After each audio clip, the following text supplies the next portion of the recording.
Assim nos diz a palavra do Senhor. Não acumuleis para vós outros tesouros sobre a terra, onde a traça e a ferrugem corroem, e onde ladrões escavam e roubam. Mas ajuntai para vós outros tesouros no céu, onde traça nem ferrugem corrói, e onde ladrões não escavam nem roubam. Porque onde está o teu coração, aí estará também o teu tesouro. Vamos orar. Ó Deus, te louvamos pela oportunidade que o Senhor nos dá. Oportunidade de, como teu povo, estarmos reunidos e podemos abrir a tua palavra e nela meditar.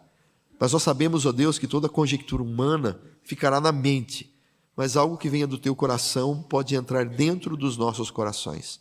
É o que te clamamos, que o Senhor venha através do teu Espírito nos trazer edificação, que eu sei que já tem ocorrido pelos hinos entoados, pelo ouvir da tua palavra cantada e também pelas leituras da palavra, mas de forma especial agora, em que desejamos ser tocados pelo Senhor e pela tua palavra, nos dando bom e alimento, o alimento, Deus, que pode alterar as nossas realidades. A ti seja a nossa gratidão, em o nome e para a glória de Jesus.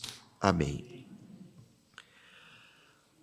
Quando nós pensamos a respeito da nossa vida, algumas coisas às vezes nós não prestamos atenção.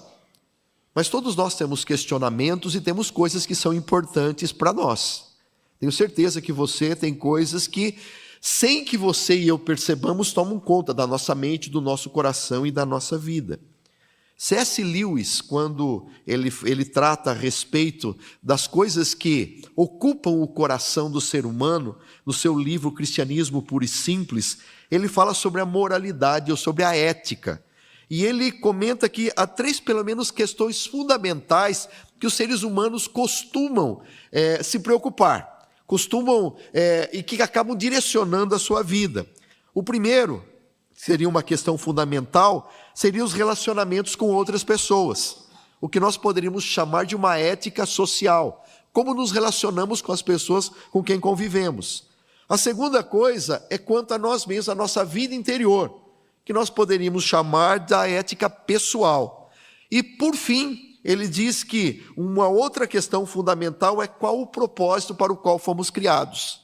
Então, primeiro, como nos relacionamos. Depois, como nos vemos e como é o nosso próprio coração. E depois, o porquê nós existimos. Aí um outro filósofo, ele tratando dessa questão, inclusive citando o próprio C.S. Lewis, ele vai dizer que o mundo moderno normalmente costuma se preocupar com as duas primeiras. Muitas vezes mais com o pessoal, muitas vezes com o pessoal e com o coletivo, mas normalmente acabam deixando de lado o que é mais importante. Aquela pergunta que seria o que vai dar o sentido da nossa vida, o direcionamento, que seria: para que nós existimos? Qual o propósito último da nossa vida? E é interessante que o C.S. Lewis, quando ele trata disso, ele faz como se fosse uma ilustração, uma imagem de uma frota de navios. Ele diz o seguinte, que o navio, quando ele é colocado como uma frota no mar, ele tem algumas coisas que tem que levar em consideração. A primeira coisa que ele tem que levar em consideração e aprender é como não se chocar com outro navio. Ou seja, ele é colocado e ele vai ter que saber como que ele vai navegar, para que lado que ele vai. E senão o negócio começa a ficar ruim. E aí fala dos nossos relacionamentos. Quando nós estamos junto com pessoas, nós temos que aprender a como não colidir. É fácil isso? Às vezes dentro de casa, quantas colisões não acontecem? Mas tem a ver com a convivência, tem a ver com a justiça que nós tratamos, uns aos outros. A segunda coisa, se a primeira coisa que o navio tem que aprender é a não ter nessa colisão, a segunda coisa é que o navio tem que estar em boas condições para poder navegar. Lembra? Se a primeira era o social, a ética social dos relacionamentos, a segunda tem a ver com a própria pessoa. Então, o navio, ele tem que observar se o casco está bom, por dentro e por fora, se o leme está correto, se a máquina que faz o navio funcionar, ou se a vela, o que quer que seja, que o navio vai poder transcorrer e passar por onde ele tem que ir. E aí tem a ver conosco, com o nosso coração. tem a ver com as nossas virtudes, tem a ver como nos posicionamos e aquilo que somos por dentro. O navio todo estourado, não adianta nem ele aprender a como não bater no outro, porque ele nem vai sair do cais, concorda? E muitas vezes também na nossa vida, como seres humanos, nós estamos tão quebrados por dentro, né, que os relacionamentos já estão todos conturbados. E a última, e que ele diz que é a fundamental, é que a frota tem que saber o porquê que ela está no mar. O navio ele precisa saber qual é o seu destino, qual é a sua missão, para onde ele está indo. E aí, né, alguns chamam isso, desse bem supremo, como sumo bonum. Ou seja, qual é a razão daquele navio estar ali no mar, para que lado ele vai e quanto a nós? O que estamos fazendo sobre a face da terra? Com o que nós estamos gastando os nossos dias? Com o que estamos gastando as nossas lágrimas, os nossos recursos?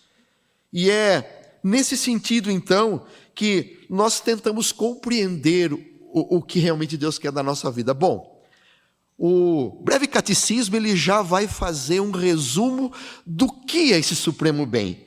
E ele vai fazer a primeira pergunta, ele vai dizer o seguinte: qual é o fim principal do homem?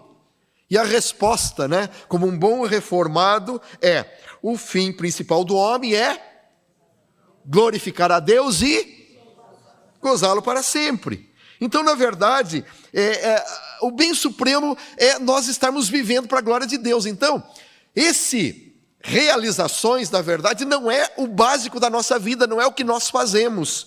Mas, no final de tudo, o próprio Deus é o nosso bem supremo.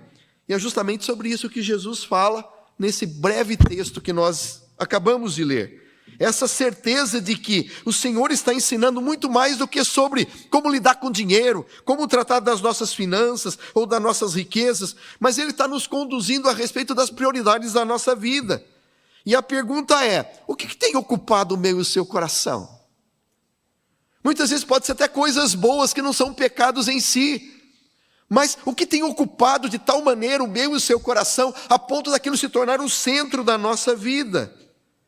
E assim sendo, ele acaba se tornando o nosso verdadeiro tesouro. É sobre isso que eu queria falar com você nessa manhã, sobre o verdadeiro tesouro da vida. Você tem consciência de qual é o seu verdadeiro tesouro? Você pode dizer: não, pastor, o meu tesouro é Deus. Amém?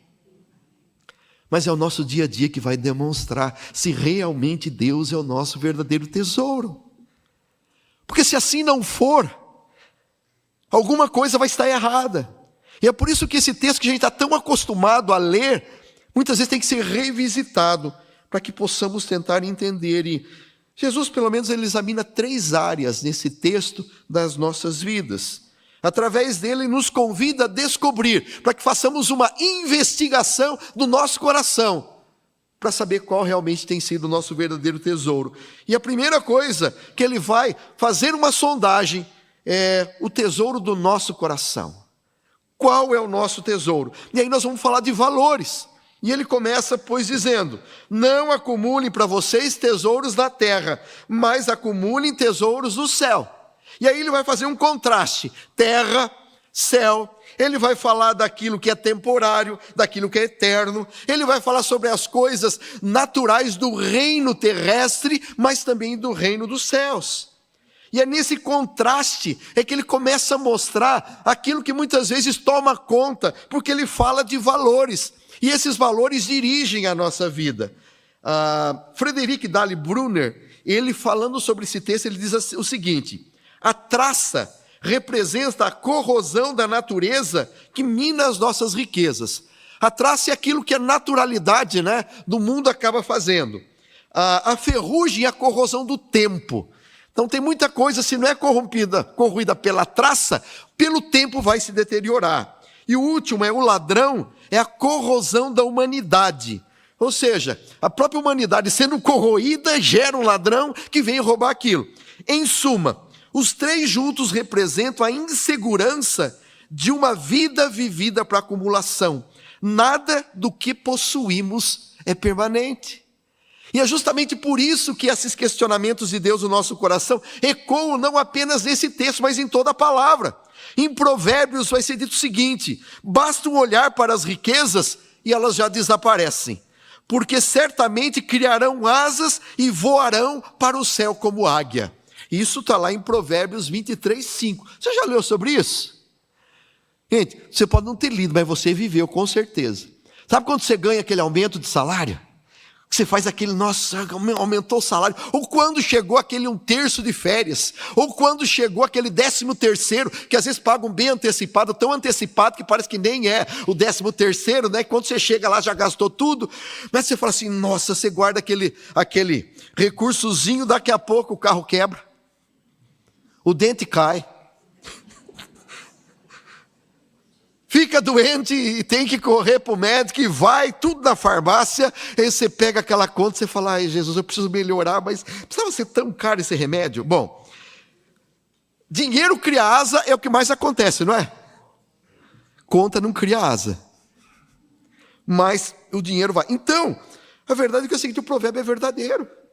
Enquanto a gente coloca as nossas expectativas ou colocar o nosso coração, a nossa firmeza nisso, com certeza vai acabar. E Jesus ele faz um lembrete, ele fala claramente, nós não podemos, não devemos confiar na incerteza das riquezas. Os tesouros da terra são inseguros porque são temporários. Tudo aquilo que eu e você acumulamos, eles vão ficar. E não é só porque vão ficar quando você morrer, mas eles vão ficar porque podem ser consumidos a qualquer momento.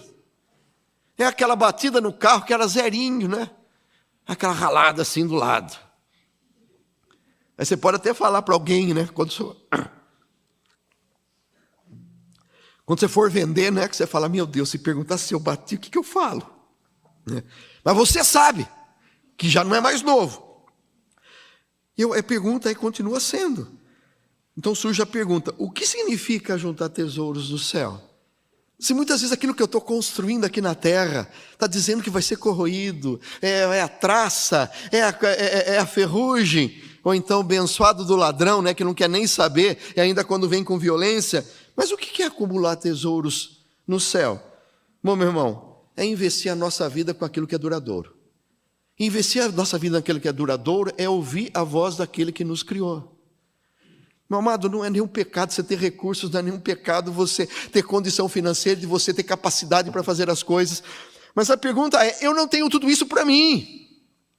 Deus colocou coisas na minha mão para que eu possa atuar como um administrador. Me lembro, né, na área de missões, uma vez eu escutei uma história que um certo dono de uma fazenda falou assim, olha, eu estou saindo por um tempo de viagem, mas eu não sei quanto tempo eu vou ficar fora. Mas, seguinte, olha, eu estou deixando a propriedade, a minha fazenda na sua mão, tem uma conta lá na mercearia, lá no material de construção, você pode pegar o que você precisar, para você manter a minha fazenda em dia. E ele ficou muitos anos fora. E quando ele foi chegando de volta, ele foi achando estranho, porque estava cheio de murundu no meio do campo, sabe quando aqueles negócios de cupim? Era uma plantação de cupim. Quem passa de avião, que você olha para baixo e fala, nossa, quanta cabeça de vaca. Não, é tudo cupim. Olhou para a cerca, tudo meio caindo. Ele chegou na casa, que era a casa principal da fazenda, ele foi percebendo que estava um matão que ele nem via a casa. Quando ele abriu, né, a picada para chegar na casa, tinha galinha morando dentro, tinha tudo quanto é bicho. Mas de repente ele saiu pela porta do fundo e ele olhou assim aquela grama paradinha. Uma caminhonete 0 quilômetro, uma antena parabólica, quem mora no sítio sabe, né? Daquele tamanho assim, né? E aquela casa perfeita. Então o dono percebeu. Aquele homem, e ele tinha passado pela cidade para pagar a conta, e a conta era alta. Tinha gastado muito, mas gastou no quê? Se não estava cuidando daquilo que eram os bens dele. Mas ele tinha cuidado bem da casa que ele morava. Tinha cuidado bem de onde ele ficava, a casa reformada. E aí a pergunta é, essas coisas vão sendo acumuladas, como que nós temos usado aquilo que Deus tem nos dado? Quando a gente vai tratar desses valores do coração, os valores são expressos com aquilo que eu entendo que seja algo importante para eu gastar a minha cabeça, para eu gastar o meu coração, para eu gastar os meus recursos. Será que eu tenho pensado nisso? A verdade significa viver para a aprovação de Deus e não para aplausos humanos. Porque muitas vezes eu estou gastando tudo que eu tenho para poder ser recebido e ser aplaudido e reconhecido pelos homens. E por que eu não posso acumular tanto tesouro na terra quanto no céu? Eu falo assim, Deus, dá um jeitinho aí, né? Porque é bom a gente acumular aqui também, mas a gente não pode acumular os dois? Não, porque ele vai já dizer o porquê que não dá para a gente acumular ao mesmo tempo as duas coisas. Porque ele vai dizer o seguinte, porque aonde estiver o teu tesouro, aí estará o seu coração. O grande problema não é no acumular aqui na terra, mas é onde a gente vai colocar o nosso coração. E isso daí o Senhor vai trabalhar. E por incrível que pareça, Ele não vai dizer o seguinte, que aonde está o meu coração, lá vai estar o meu tesouro. Mas é onde está o meu tesouro que está o meu coração. Porque o Senhor entende, né, que é a verdade que o tesouro nos faz focar naquilo. Que o meu tesouro acaba dirigindo a minha vida, o tesouro acaba revelando aquilo que governa, na verdade, o meu coração. Quando o Senhor está falando de uma realidade espiritual, é um diagnóstico do meu coração. E esses tesouros que são espalhados, e são muitos, eles podem tomar conta do nosso coração de tal maneira, que pode tirar o foco real do porquê Deus nos chamou. É uma bênção a gente poder estar aqui na igreja, amém? É uma bênção saber que Deus nos salvou, que Deus nos restaurou, temos o céu garantido, amém, igreja? Vamos para o céu, não precisa ser hoje, tá? Pode... Mas se alguém também quiser, a gente pode orar, tá? Não tem problema nenhum, né? Se você está apressado, a gente pode fazer isso, mas não é o caso. É bom a gente ter tudo isso, mas a pergunta é, Deus me chamou para quê? Para passar a mão na minha cabeça, ó, filho bonitinho, ai, como você é bonitinho. Nossa, está bem vestido hoje, ó, você veio impecável. Jesus, ele não está dizendo, e a Bíblia certamente não diz que as riquezas são ruins em si mesmo. A questão não é o dinheiro, mas a questão é o amor ao dinheiro. A questão não é o que você possui, mas é o que te possui. O grande problema é que à medida em que tem algo que ganha tanto valor no meu coração, que aquilo acaba dirigindo a minha vida. Paulo ele vai ensinar em 1 Timóteo 6 que, na verdade, o amor ao dinheiro é a raiz de todos os males. E ele está dizendo isso, na verdade, é porque o dinheiro acaba tomando conta. Já viu uma pessoa que começa a ser bem-sucedida? E parece que aquilo vai crescendo o olho, ele quer mais, ele quer mais, ele quer mais, ele quer mais. Quando ele consegue uma coisa, ele quer mais uma, e vai, e vai, e vai. Então, na verdade, o dinheiro é a raiz de todos os males. Como que como cristão devo fazer? Tudo que Deus colocar na minha mão, eu tenho que agradecer. Pelo pouco ou pelo muito. Você é grato a Deus? Se está recebendo muito, glória a Deus. Se não, segunda coisa, tudo que vier à nossa mão, que seja para a glória de Deus. Terceira coisa, deve ser usado a ponto de não ser somente para mim, mas para aqueles que o Senhor deseja que eu também seja um instrumento. Lembra de algo? Desde a queda, a verdade é que os nossos afetos foram desordenados. Desde o momento lá do Jardim do Éden, a nossa mente, os nossos afetos foram desordenados. E a verdade é que nós acabamos amando tudo aquilo que é diferente daquilo que deveríamos amar. O nosso amor deveria ser pelo Criador. E nós acabamos amando mais a criatura. Nós acabamos amando mais as coisas. O coração do homem é propenso para isso. João Calvino diz o seguinte, que o coração do homem é uma perpétua fábrica de ídolos. E aí você pode pensar no seu coração, né? Falar assim, puxa vida, mas o que tem tomado conta do meu coração?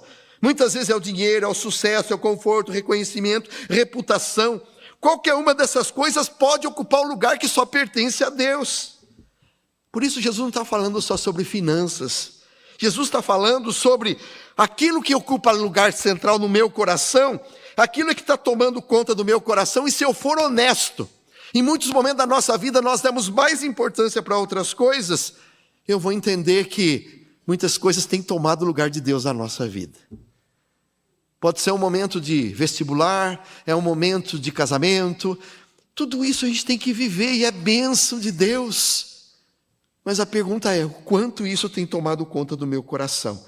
Lembre-se que Adão, ele falhou em colocar Deus em primeiro lugar porque ele não obedeceu. E nós falhamos, só tem um que triunfou. Quem que é o que triunfou? Jesus. Jesus, ele viveu uma vida em que os valores do reino davam supremacia para ele. Jesus viveu toda a sua vida para a glória do Pai. O seu tesouro sempre foi fazer a vontade de Deus que o enviou. E foi Cristo que de maneira perfeita morreu para que eu e você estivéssemos aqui nessa manhã. E como pecadores, nós fôssemos libertos desses falsos tesouros. Eu não sei como que você olha para a sua própria vida, mas eu quero te falar uma coisa. A coisa natural do homem não é amar a Deus. Lembra que como reformados nós entendemos que é Deus que nos atrai? É Deus que se revela a nós. Pela natureza humana, os valores do mundo acabam sendo mais importantes. E é somente a presença de Cristo que pode quebrar isso. Uma pessoa que vai se distanciando de Deus, as coisas vão crescendo. Porque quando você vê um filho distante dos caminhos do Senhor, todas as coisas parecem que a última coisa que ele quer é ir para a igreja. Porque o coração do homem ele é imperfeito, e é a proximidade de Deus que faz com que Deus se torne o centro de tudo. Mas para lembrar você que nunca eu e você seremos perfeitos, o único jeito de termos valores que realmente possam agradar a Deus é por causa da perfeita justiça imputada por Cristo na nossa vida. Lembre-se de uma coisa, qualquer coisa que Deus pode te dar, e eu quero lembrar você que Deus tem sido bondoso. Eu posso dizer isso para comigo. Você pode dizer que Deus tem sido bondoso para com você? Quando a gente bota a mesa, muitas vezes tem até mais do que a gente precisa para comer. Às vezes Deus dá o privilégio, às vezes, né, muitas vezes, né, a gente vai comer na casa de alguns irmãos, que quando põe a mesa, fala, meu irmão, vai parar um caminhão de gente ali? Vai parar um ônibus aí para vir comer aqui também? Por causa da abundância que está na mesa. Deus tem nos dado mais do que às vezes a gente necessita. Mas eu tenho que me lembrar que tudo isso que Deus nos dá não se compara ao verdadeiro tesouro. Quando nós dizemos que e nos perguntamos a respeito do tesouro do nosso coração, é o que Jesus está perguntando. Fala assim, olha, o que você está acumulando?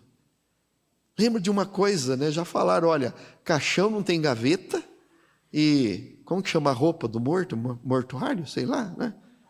Mortalha, ele não vem com bolso, não vai dar para levar nada. E como a gente diz, ainda a gente vai deixar problema, porque é um tal de brigar por causa da herança, é família se degladiando. Então quero lembrar você isso. E é que Jesus pergunta, aonde que está o tesouro seu? Mas uma segunda coisa que ele nos alerta é que existe um olhar do coração. E isso está no versículo 22 e 23, que ele diz o seguinte, são os olhos a lâmpada do corpo. Se os nossos olhos forem bons, todo o corpo será luminoso. Se, porém, os vossos olhos forem maus, todo o teu corpo estará em trevas. Portanto, caso a luz em ti sejam trevas, que grandes trevas serão. A impressão que dá é que essa continuação do texto, a partir do versículo 21, Jesus está falando sobre outra coisa. Se primeiro estava falando sobre tesouros, agora ele muda de assunto falando sobre os olhos. Mas, na verdade, os dois temas estão extremamente ligados. Sabe por quê? Porque, na verdade, aquilo que nós valorizamos, nós buscamos. E aquilo que nós buscamos revela como nós enxergamos a vida e onde nós colocamos os nossos olhos. Todos sabemos que uma visão comprometida afeta tudo ao nosso redor. Você já tentou dirigir com o vidro embaçado? Dá. À noite, sem farol. Andar no escuro. Complicado, não é? Meu amado, os nossos olhos, eles afetam a nossa percepção. Mas não é só a percepção no mundo, ele afeta a nossa percepção espiritual. E quando Jesus está falando aqui, está falando o seguinte, olha, vocês têm que prestar atenção, porque pode ter olhos bons e olhos maus. Os olhos bons, na verdade, quando eu falo esse bom aqui, é como se entendesse como íntegro, simples, indivisível. Ou seja, algo que tem um olhar segundo aquilo que Deus estabeleceu para o ser humano. E um olhar mau é esse olhar do coração dividido, confuso, dominado mais por interesses prementes e concorrentes do que por aquilo que é na vontade de Deus. Até mesmo esse olho mau no Antigo Testamento, quando falava, né, desse olhar mau, significava avareza e mesquinhez. Então Jesus está falando o seguinte, olha, vocês têm coisas que ocupam o seu coração. Então isso daí vai acabar mostrando aonde que você vai estar olhando. Os teus olhos vão acabar sendo colocados nisso. Então o ponto de Jesus é simples. Se o olhar do coração estiver voltado para Deus, toda a vida vai ser iluminada. Mas se o olhar estiver dominado pelos valores do mundo, toda a vida será afetada pela escuridão. Eu e você fomos chamados por Deus. Fomos chamados das trevas para a luz. E o desejo de Deus é que a gente perceba isso. Porque de repente o nosso olhar se torna um olhar daquele olhar da maldade.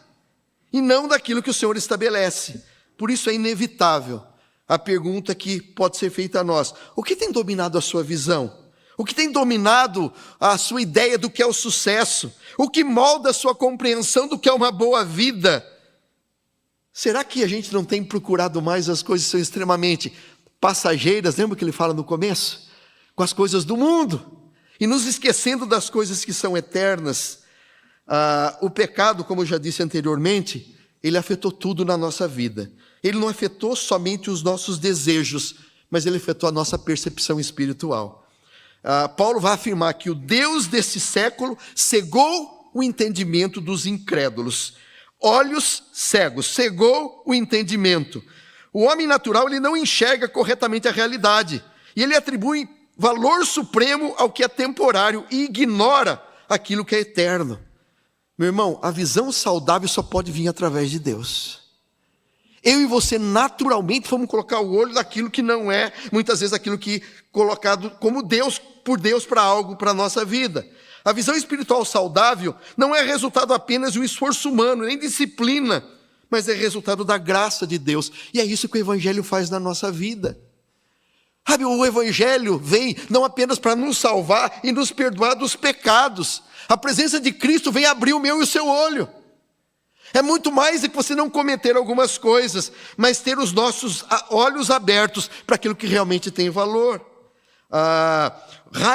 J.C. Riley diz assim que muitos cristãos vivem frustrados porque tentam agradar simultaneamente a Cristo e ao mundo. O coração dividido produz uma vida dividida. E muitas vezes eu sei que eu venho para a igreja no domingo, mas eu me esqueço que toda semana eu estou com os meus olhos voltados para tanta coisa. O meu coração está tão cheio de coisas que ocupam o meu coração, que parece que Jesus e Deus só tem lugar quando a gente chega aqui no domingo. E o que ele vai dizer assim, tudo aquilo que é dividido, ele acaba, fazendo com que nós nos tornemos divididos. Porque sem esse olhar que olha para a vontade do Pai, nós acabamos nos perdendo na nossa caminhada. Eu não sei aquilo que tem ocupado a sua visão a cada dia, mas muitas vezes nós temos sido seduzidos pelos brilhos que o mundo traz, seduzidos pelas coisas que nos enchem o coração, que nos dá vontade de ter, e que no final você vai descobrir que não tinha nada a ver. Você lutou por aquilo e não te trouxe a satisfação que eu e você esperávamos. E é por isso que ele vai falar assim, olha, se preocupe um pouco mais com aquilo que está ocupando o seu olhar, aquilo que tem trazido isso. Sabe por quê? Porque muitas vezes tem sido ofuscada a glória de Deus, porque eu tenho me ocupado de tudo isso e não daquilo que Deus tem para a minha vida. E agora, só tem um jeito de mudar isso, é quando nos unimos a Cristo. Ele nos une pela fé, nós recebemos uma nova visão, o Espírito de Deus que habita em mim e você. Só tem um jeito a gente conseguir mudar isso, porque pelo ser humano natural, primeiro, o nosso coração vai dar valor para coisa que não tem devido valor. Nós vamos acabar olhando para aquilo que é temporário, dando mais importância do que é eterno. Os nossos olhos vão acabar olhando mais para o sucesso da terra do que daquilo que pode construir na eternidade. Mas é somente a presença do Espírito de Deus no nosso coração que pode colocar em linha o nosso coração e o nosso olhar naquilo que Deus tem. Aí vem a pergunta, como está o olhar do seu e do meu coração? Quão claro nós temos, o nosso foco de que Deus tem algo para mim e para a sua vida. E por último, ele vai analisar o Senhor do coração. E aí é o verso 24. Ninguém pode servir a dois senhores, porque há de aborrecer-se de um e amar ao outro, e se devotará a um e desprezará o outro. Não podeis servir a Deus e as riquezas. Olha o que ele faz. Ele começa falando como se fosse uma progressão. Primeiro ele falou do nosso tesouro, depois ele falou da nossa visão, e aí ele vai para o centro da questão. Porque aquilo que nós valorizamos molda o que nós enxergamos, e aquilo que nós enxergamos nós define a quem nós servimos. E aí que eu estou falando, sabe, para a gente começar a observar o que tem ocupado de verdade o nosso coração, não no domingo, mas durante a semana. O que tem ocupado a nossa mente, o que tem tirado o nosso sono. Quais são essas coisas que de alguma maneira, diz a palavra que nos tornamos escravos. E quando ele fala aqui de servir, a linguagem utilizada é da escravidão. Não talvez a escravidão como a gente veja hoje, porque no passado tinha algumas nuances, uma pessoa podia se tornar escravo por um tempo para poder pagar uma dívida. Mas para dizer o seguinte, que não dava para ser escravo de um e de outro. Porque você vai agradar mais a um do que mais a outro.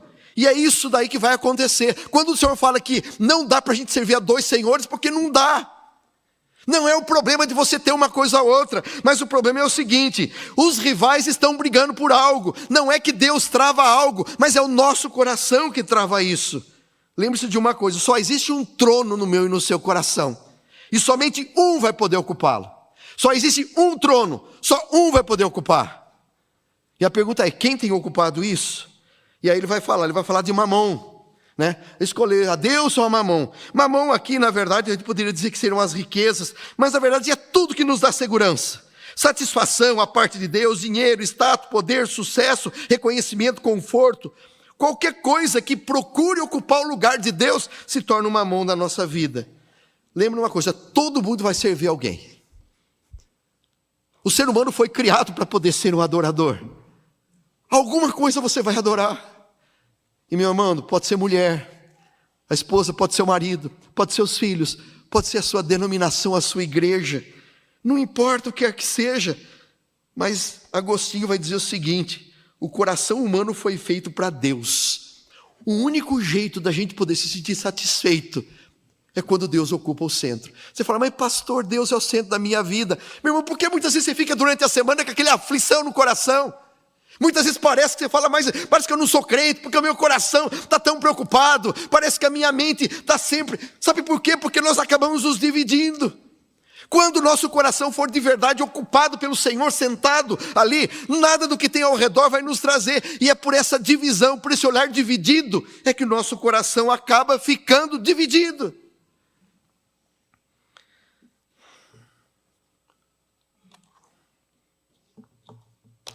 Paulo vai dizer em Romanos 6 que nós somos escravos do pecado. O problema de ser escravo do pecado não é que a gente comete pecado de vez em quando. O problema é que o nosso coração está inclinado a adorar falsos deuses. Eu e você somos sujeitos a isso. Por isso, a verdadeira liberdade não está em fazer o que nós queremos. Jesus não nos libertou para a gente fazer o que quiser. Assim, não, eu sou livre em Cristo. Você é livre em Cristo? Mas você não é livre para fazer o que quer. Nós somos livres em Cristo, sabe para quê? Libertos para vivermos segundo aquele que nos criou. A liberdade humana, na verdade, ela é muito complicada. Porque muita gente quer ser livre e entende isso, que Cristo nos libertou, para pensar do jeito que eu quiser, ou fazer o que eu quiser. Não. Eu sou livre, na verdade, da minha natureza humana, que me leva a adorar falsos deuses, que me leva a colocar o olho naquilo que não é, para que eu possa adorar a Deus. O coração do homem foi feito para Deus. Enquanto não servimos a Deus, nós acabamos servindo a algo menor. E quantas vezes nós temos perdido o sono por coisas menores. Um escritor que nem era cristão, tá? Ele, numa palestra de uma universidade, ele disse o seguinte, que todo mundo adora alguma coisa. E ele vai completar dizendo o seguinte, acrescentou que se adoramos o dinheiro, poder, beleza e sucesso, essas coisas acabarão nos consumindo. E essa é a mais pura verdade. Não existe outra coisa a não ser, fala assim, naquilo que tem colocado o seu coração, acaba ganhando a maior importância. Falsos senhores sempre exigem muito e não entregam nada. Você corre atrás de algumas coisas que têm brilho, você vai chegar no final e perceber que não é nada. É exatamente aqui que o Evangelho se torna tão glorioso. Cristo, ele não veio para melhorar a minha vida e a sua, ou melhorar as nossas prioridades. Jesus veio para libertar escravos. Você era um escravo, eu era um escravo que fui liberto. Na cruz ele venceu o pecado, ele derrotou as trevas, ele pagou a dívida. Mas ele fez tudo isso, sabe por quê? Porque ele deseja que o nosso coração seja governado por ele. O nosso coração seja cheio daquilo que pode e que deve encher o coração de um seu filho, que é a questão do reino. Por isso a pergunta talvez não é a quem nós servimos, mas a pergunta é: quem pode me libertar desses senhores que me escravizam? E a única resposta é o Senhor Jesus. A gente não vive escravizado simplesmente porque é a nossa natureza. O único que pode nos libertar é o Senhor Jesus. Adão falhou, Cristo triunfou. O único jeito de vencer os falsos mestres no nosso coração é a supremacia de Cristo na nossa vida. Por isso é que o Senhor nos chama a examinar o coração. O que tem sido? O que tem tirado o teu sono? O que tem feito isso?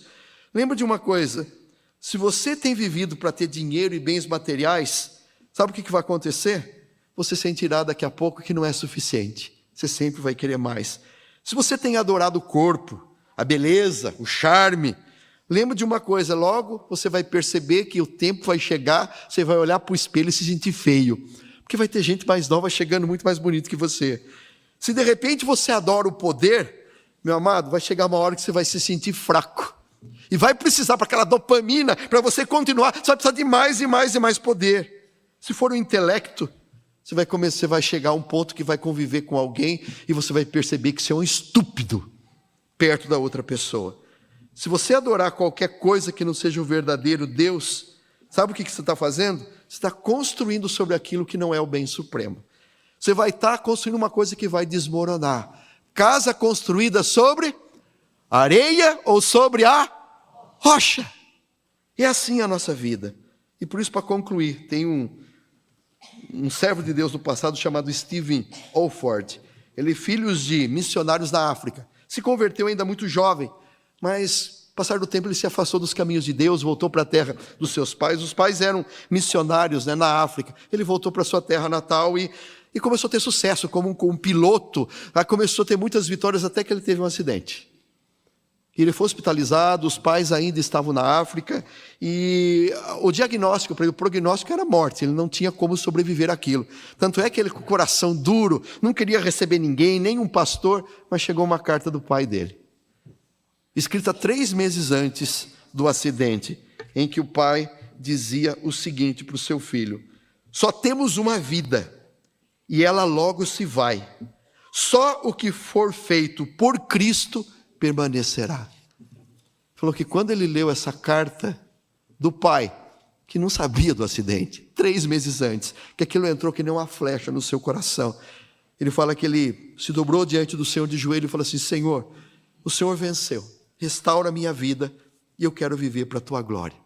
Acho que ele se lembrou, e quando ele passava pela porta do quarto da mãe e via a mãe ajoelhada, e aí, sabe o que Deus fez? Deus restaurou a vida desse homem. Entre outras coisas que ele fez, ele discipulou Billy Graham. A gente vai enaltecer o Olford? Não. A gente vai se lembrar do Deus que o chamou.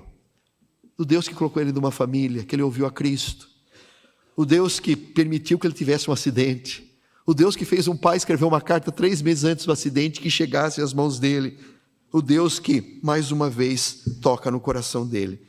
Agostinho ele vai dizer o seguinte num outro ponto: fizeste-nos para ti, e inquieto está o nosso coração, enquanto não repousa em ti.